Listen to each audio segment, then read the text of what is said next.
नमस्कार, न्यूज 18 देख रहे हैं आप। मैं हूं आपके साथ आरजू साई और मेरे साथ है मेरी सहयोगी शेनम शर्मा। चित्रकूट में आज से बीजेपी 3 दिनों तक महामंथन करने जा रही है। बीजेपी का ये प्रदेश स्तरीय प्रशिक्षण वर्ग शिविर 31 जुलाई तक चलेगा, जिसमें सीएम योगी, दोनों डिप्टी सीएम, यूपी के केंद्रीय मंत्री और प्रदेश के कैबिनेट मंत्री समेत प्रदेश के तमाम पार्टी पदाधिकारी मौजूद रहेंगे। सीतापुर के बिंदीराम होटल में इस कार्यक्रम का आयोजन किया जा रहा है। खास बात यह है कि इस प्रशिक्षण वर्ग के जरिए सरकार और संगठन में समन्वय बनाते हुए आगामी 2024 में होने वाले लोकसभा चुनाव की रूपरेखा तय की जाएगी।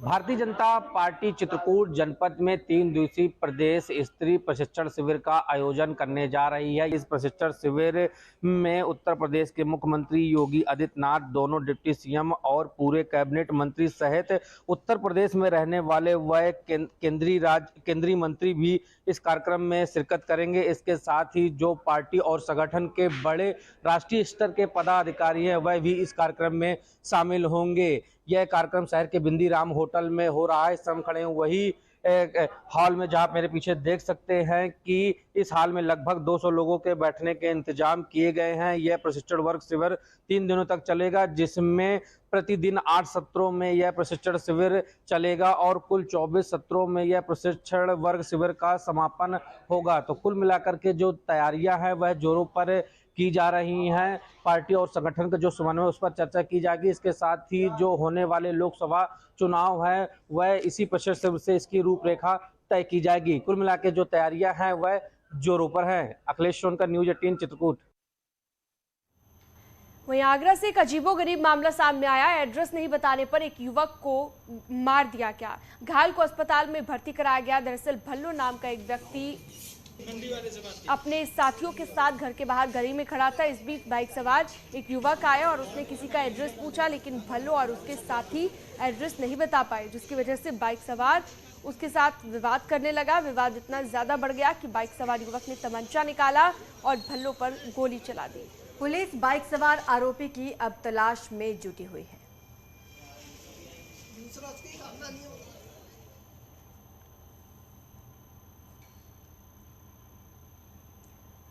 हरदोई के एक प्राइमरी स्कूल में बच्चों से काम करवाने का वीडियो वायरल हो रहा है। इस वीडियो में बच्चे झाड़ू लगाते और कूड़ा उठाते हुए नजर आ रहे हैं। ये वायरल वीडियो हरियाणा इलाके के प्राथमिक विद्यालय भीठा का बताया जा रहा है।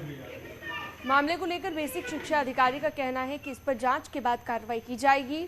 आपको बता दें, इस घटना से एक दिन पहले ही हरदोई से भी एक ऐसी ही मामला सामने आया था, जिसमें महिला टीचर बच्चों से सेवा करवाती नजर आई थी। इस मामले में शिक्षक को सस्पेंड कर दिया गया। इसके बावजूद स्कूल प्रशासन इस तरह की घटनाओं को अंजाम देने पर अंकुश नहीं लगा पा रहा। अब इस मामले का वीडियो सोशल मीडिया पर वायरल होने के बाद एक बार फिर से हरदोई का शिक्षा विभाग चर्चा में आ गया है।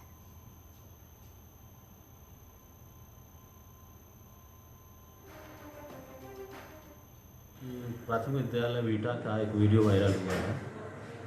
उस संबंध में संबंधित खंड शिक्षा अधिकारी से जांच कराई जा रही है। दोषी पाए जाने के बाद संबंधित के विरुद्ध कठोर कार्रवाई की जाएगी।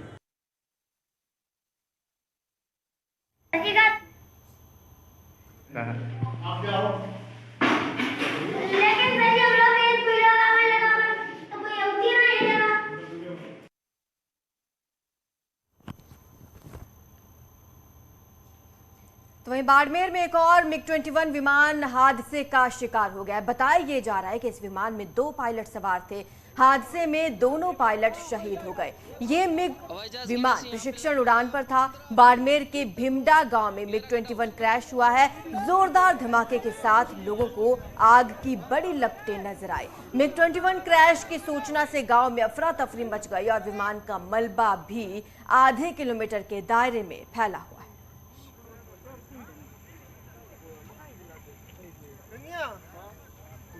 तो समाजवादी पार्टी में फूट है, गठबंधन में टूट है और इन सबके बीच लगता नहीं कि विवाद का ये चैप्टर यही खत्म होने वाला है। एसबीएसपी अध्यक्ष ओम प्रकाश राजभर के साथ तल्खी पर अखिलेश यादव ने विवाद का नया पन्ना खोल दिया है, जिसमें टिकट के लिए रुपए लेने की बात है। अंधविश्वास का चमत्कार है और विवाद का नया विस्तार है।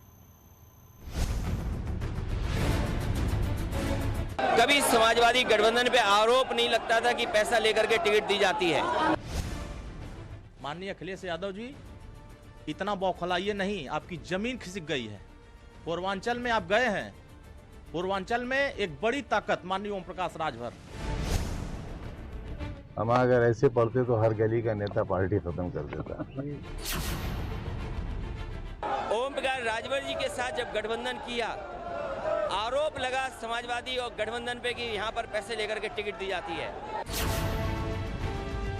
पहले चरण से लेके 5वें चरण तक जितना आपका नवरत्न लोग वोट टिकट बेचे हैं, अनुभव आपको ज्यादा हो गया।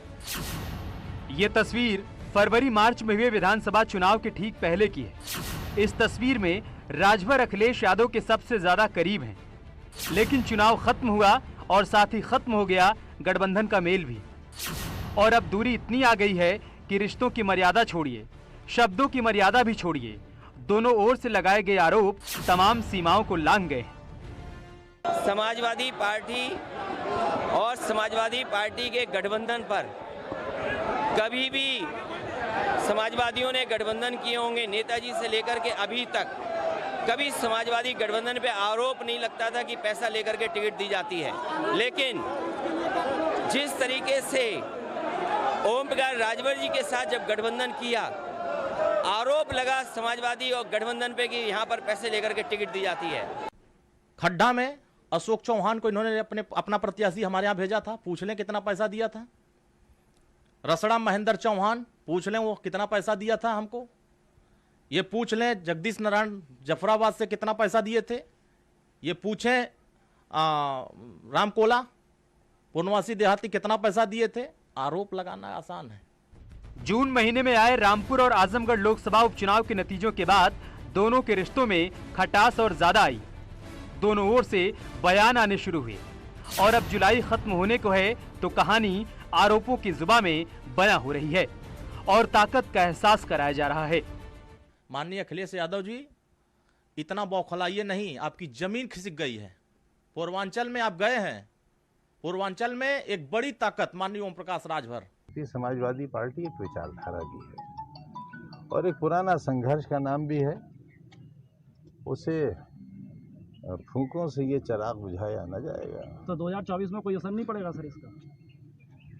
हम अगर ऐसे पढ़ते तो हर गली का नेता पार्टी खत्म कर देता। ओम प्रकाश राजभर पर बीजेपी का साथ देने का भी आरोप है। दरअसल ओम प्रकाश राजभर राष्ट्रपति चुनाव में एनडीए के साथ दिखे थे और माना भी यही जा रहा है कि एसबीएसपी और एसपी के बीच रिश्ते भी यहीं से खराब हुए। आज अखिलेश यादव ने भी इसका जिक्र किया, लेकिन बात झाड़ फूंक तक पहुंच गई। मुझे तो लगता है कि उनके अंदर आत्मा किसी और दल की आ गई है और गांव देहात में झाड़ फूंक होती है ना, उन्हें झड़वाना फुकवाना पड़ेगा और तभी ठीक होंगे, उससे पहले ठीक नहीं होने वाले। देखिए, उनको भूत पकड़ लिया है।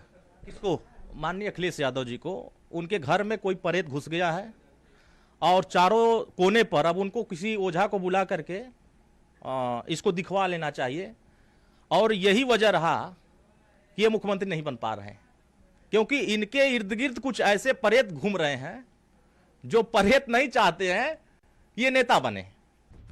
ऐसा पहली बार है जब अखिलेश यादव राजभर की ओर से आ रहे बयानों पर कुछ बोलते नजर आए, लेकिन अखिलेश यादव की जुबान इतनी तल्ख होगी, शायद ही इसकी उम्मीद राजभर ने की होगी। Bureau report, news 18।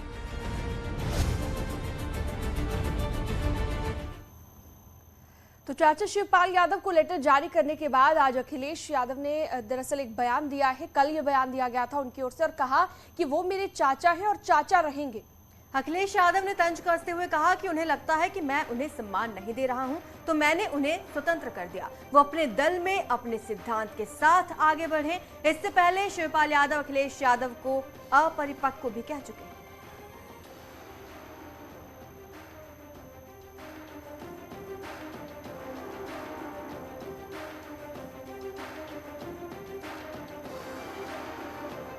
नहीं, वो हमारे चाचा हैं और चाचा रहेंगे, लेकिन अगर उन्हें ये लगता है कि मैं सम्मान नहीं दे पा रहा हूँ तो मैं उन्हें स्वतंत्र करता हूँ और उनको खुली छूट है कि जिस दल के साथ जाना चाहें, जैसा गठबंधन करना चाहे। और सबसे खुशी बात ये होगी कि वो अपना दल दोबारा बनाएं। उनका एक दल है, जो पिछड़े हैं, दलित हैं या अल्पसंख्यक हैं, जो आवाज़ उठाना चाहते हैं लोहिया जी की, जयप्रकाश जी की, उस सिद्धांत को अपने दल में शामिल करने वाले ऐसे लोगों को और आगे बढ़ाएं।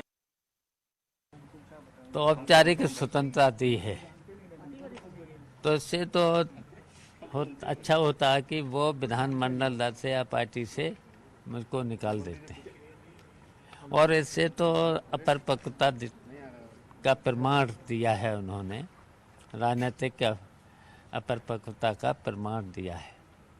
तो आपको लगता है कि पॉलिटिकली मैच्योर नहीं है समाजवादी पार्टी के राष्ट्रीय अध्यक्ष?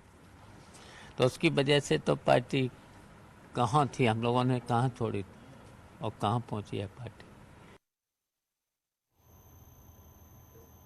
तो बीजेपी ने कांग्रेस पर राष्ट्रपति द्रौपदी मुर्मू का अपमान करने का आरोप लगाया और संसद के दोनों सदनों में प्रदर्शन किया। इसको लेकर बीजेपी के सांसदों ने सदन के भीतर और बाहर प्रदर्शन किया।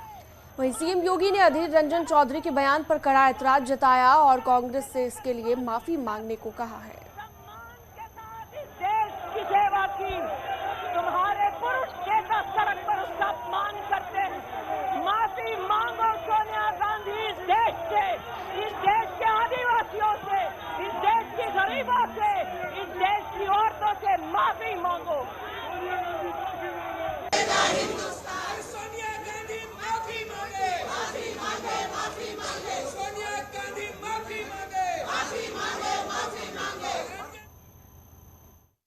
देश की महामहिम राष्ट्रपति जी के प्रति कांग्रेस के सांसद की अभद्र टिप्पणी अत्यंत निंदनीय है। यह टिप्पणी भारत के संविधान का अपमान है, भारत की मातृशक्ति का भी अपमान है, भारत के जनजातीय समाज का भी अपमान है और भारत के सर्वोच्च संवैधानिक पद पर विराजमान राष्ट्रपति जी के साथ ही देश का भी एक प्रकार से अपमान है। मैं इस अभद्र टिप्पणी के लिए कांग्रेस सांसद और कांग्रेस की निंदा करता हूं। अपने इस निंदनीय कृत्य के लिए उन्हें देशवासियों से माफी मांगनी चाहिए। यह देश इस प्रकार के किसी भी अवांछनीय टिप्पणी को कभी स्वीकार नहीं कर सकता है। कांग्रेस पार्टी अपनी इस जवाबदेही से मुकर नहीं सकती है।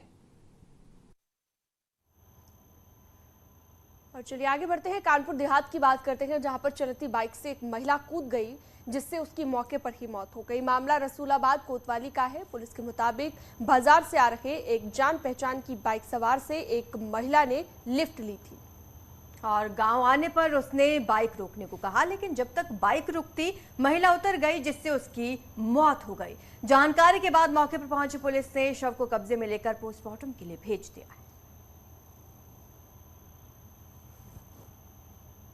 लिफ्ट मांगकर अपने घर के लिए मोटरसाइकिल पर बैठ गई। अपने गांव के पास पलिया गांव की ओर जाने वाली रोड पर महिला ने मोटरसाइकिल रुकने को कहा तो मोटरसाइकिल चालक उदय भान ने मोटरसाइकिल धीमी की, लेकिन महिला सुनीता मोटरसाइकिल रुकने से पहले उतरने का प्रयास किया। इसी प्रयास में महिला मोटरसाइकिल से नीचे गिर गई, जिससे मौके पर उसकी मृत्यु हो गई। शव को पंचायतमा करके पीएम हेतु रवाना कर दिया गया है।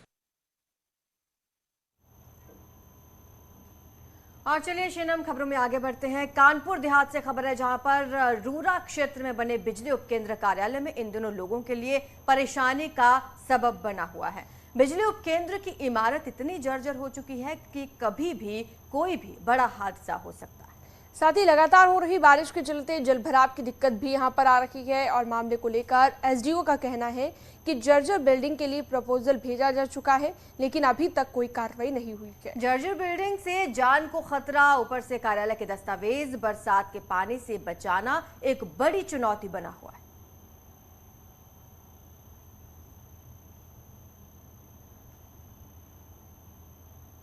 मजबूरी हमारे सामने जाए तो कहाँ जाए, क्योंकि दफ्तर में पेपर वगैरह भी होते हैं, फाइल्स वगैरह भी हैं, मोल्डर वगैरह भी हैं, रखने की जगह जैसे रखी है उसमें रखे हुए हैं। नमी जरूर है, ऐसे खराब भी हो रहे हैं, लेकिन मजबूरी हमारे सामने है।